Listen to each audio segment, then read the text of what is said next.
Hey guys, welcome back to the channel. I hope you are preparing very well, for your boards and उसके बाद IPMAT में भी अब लग चुके होंगे. This video is all about, I will be talking you about, strategy for your IPMAT mocks हमें कैसे देना है and how do you analyze mocks and how much mock should you give. तो हम सारी चीज़ बात करने वाला है. So without any ado, let's get straight into the video. So the first thing is mocks are very essential. कोई आपको बोले mocks are not important, उनकी बात मत सुनो. Mocks are very essential, in a competitive exam. You need a lot of practice out there. अगर आप practice नहीं कर जाते हो, let's say आपने पूरा syllabus खत्म कर दिया, but आपने practice नहीं करा, एंड में जाके that exam environment, क्वेश्चन एक क्वेश्चन नहीं हुआ, फिर अगला क्वेश्चन भी नहीं हुआ, दिमाग में चल रहा है पिछला क्वेश्चन नहीं हुआ, क्या होगा अब आगे. सो वो सब चलता रहेगा. So that is very wrong. Instead पहले एक मॉक दे दो. मैं तो कहता हूँ बच्चों को बहुत सारे मॉक दो कि to have that exam environment, वो क्वेश्चन को डील करना उस डिफिकल्टी लेवल पे उस टाइम लिमिट के साथ साथ is very too much important. तो वो आप सीखते हो उस चीज़ों से.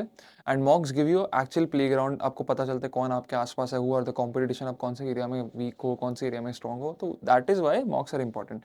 तो हमने मॉक्स की इंपॉर्टेंस समझ ली है. अब हमें कैसे मॉक्स की स्ट्रैटेजी रखनी है. अब हमारे पास मॉक्स की स्ट्रैटेजी है कि अभी जैसे आपका बोर्ड एग्जाम चल रहा है, हफ्ते के एक मॉक लगा लो, थोड़ा सा एनालाइज कर लो, एक मॉक एनालाइज, या आप अभी नहीं भी करते तो भी चलेगा जैसे आपके बोर्ड्स खत्म हो जाए. स्टार्ट हफ्ते के 3 मॉक्स आई वुड से. बढ़िया. एक दिन मॉक दो, उसके बाद पूरे दिन उसको एनालाइज करो, अगले दिन उसके जो वीक एरिया है उस पर फोकस करो, फिर एक मॉक दो. अगर आपको पता चलेगा वो वीक एरिया तो पूरा हो गया, बट एक और नया वीक एरिया निकला तो उसको आप इंप्रूव करने जाओगे, राइट. तो ऑन एन एवरेज जो आईपीमैट क्रैक करता है वो 50 से 60 मॉक देता है. तो आप उस हिसाब से अपनी फ्रीक्वेंसी बढ़ा सकते हो. एग्जाम जैसे पास आ रहा है, मॉक स्कोर बढ़ा दिया. अब जैसे एग्जाम के एक हफ्ते पहले मैं बोलूँगा रुक जाओ, उसके बाद बस रिवीजन पे ध्यान देना है हमें.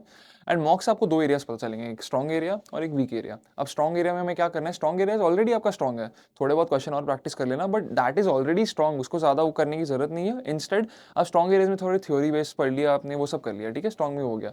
On the other side weaker में वो जो बच्चे होते हैं वीकर छोड़ देते हैं, वो गलत है. वीकर सेक्शन को भी हमें पकड़ के रखना है. जैसे अलजेब्रा का क्वेश्चन है, अलजेब्रा आपको नहीं आता, आपने छोड़ के रखा है, बट क्या पता आईपीमैट एग्जाम में बहुत इजी क्वेश्चन आ गया अलजेब्रा का, आप थोड़ा सा भी करके जाते तो हो जाता. तो हमें अलजेब्रा की स्टैंडर्ड लेवल क्वेश्चन करना है. तो यहाँ पे वीक एरियाज में हमें स्टैंडर्ड लेवल क्वेश्चन प्रैक्टिस करते जाना है और स्ट्रॉन्ग को स्ट्रॉन्ग रहने देना है.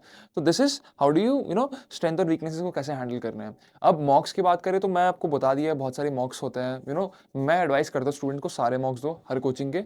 आईकॉन्टा की ए एनालिसिस मॉक है, लास्ट टाइम 20 क्वेश्चन आए थे हमारे मॉक से, हमारे मॉक का लिंक डाउन द डिस्क्रिप्शन है, बट सारे मॉक्स देना. Apart from iQuanta give every mocks. There are competitors like as IPM, Supergrads, 2-3 companies और है, अरुण शर्मा का LOD 1 सॉल्व कर लो. ये सबके मॉक दो, सारे मॉक दो और अपने दिमाग में बैठो कि यार मैं सबके मॉक दूंगा. And to get the actual test of IPMAT, क्योंकि आप अलग अलग लेवल जब प्रैक्टिस करोगे क्वेश्चंस के तो आपको वो और कॉन्फिडेंस आएगा. That is very important. But I feel अगर आपको ये मॉक चाहिए, इसके लिंक डिस्क्रिप्शन में जाके ले लो. वेरी नाइस मॉक, ए एनालिसिस भी है, वीडियो सोल्यूशन भी है इसके अंदर, वो भी आप ले सकते हो.